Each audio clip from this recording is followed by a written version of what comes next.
Digital strike on Pakistan, हम सब ने ये चीज़ पहली बार सुनी थी अभी से 2 महीने पहले, जब इंडियन गवर्नमेंट ने पाकिस्तान को हर तरह से घेरने का प्लान बनाया था, जिसमें सबसे पहला उनका था डिजिटली स्ट्राइक करना, ताकि उनका जो बहुत बड़ा रेवेन्यू जो जनरेट होता है वो इंडियन ऑडियंस से जनरेट होता है। इंडिया में उनका बहुत बड़ा मार्केट है, चाहे वो यूट्यूब हो, उनके सेलिब्रिटीज़ का बहुत बड़ा मार्केट है, यहाँ के फैंस जो उनको बहुत पसंद करते हैं, जो उनको फॉलो करते हैं, सपोर्ट करते हैं, उन सब को किस तरह तोड़ा जाए। तो ये डिजिटल स्ट्राइक इसलिए किया गया था और इसका काफ़ी असर दिखा भी, और हमारे देश के हर इंसान ने उस चीज़ को सपोर्ट भी किया कि हाँ, ये होता है एक बोल्ड डिसीजन, और जो पाकिस्तान ने किया उसके बाद ये होना ही चाहिए, और सब लोग खुश थे।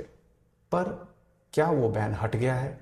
क्या पाकिस्तानी चैनल्स और उनके सेलिब्रिटीज़ को अनबैन कर दिया गया है? क्योंकि दिख तो ऐसा ही रहा है, हालांकि गवर्नमेंट की तरफ से कुछ ऑफिशियली ऐसा बोला नहीं गया, स्टेटमेंट कुछ नहीं आया है, लेकिन हमें दिख ऐसा ही रहा है। क्योंकि जो लोग भी बैन हुए थे, जितने भी सेलिब्रिटीज़ जो यूट्यूब चैनल वगैरह बैन हुए थे, वो सब अब अनबैन हो गए हैं और उस पर एक्टिविटी दिखनी शुरू हो गई है।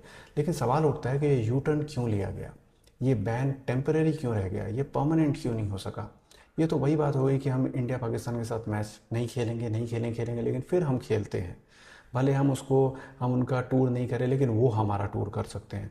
भले हम उनके साथ कोई बायलैटरल सीरीज़ नहीं खेलें, लेकिन हम आईसीसी टूर्नामेंट में खेलेंगे। लेकिन ये क्यों, इस तरह की चीज़ें क्यों होती है? क्योंकि अभी भी एशिया कप आने वाला है, हम वहाँ भी खेलेंगे उनके साथ। इंडियन वुमेंस टीम खेलेगी इंडियन पाकिस्तान वुमेंस टीम के साथ वर्ल्ड कप में। तो फिर ये परमानेंट क्यों नहीं हो पा रहा है?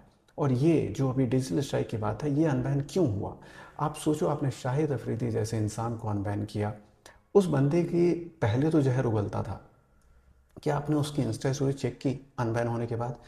क्लियरली उसने लिखा है कि इंडियन गवर्नमेंट ने मेरी इंस्टाग्राम आईडी को अनबैन कर दिया है। ये बच्चों की तरह बिहेव कर रहे हैं, कभी बैन करते हैं, कभी अनबैन करते हैं।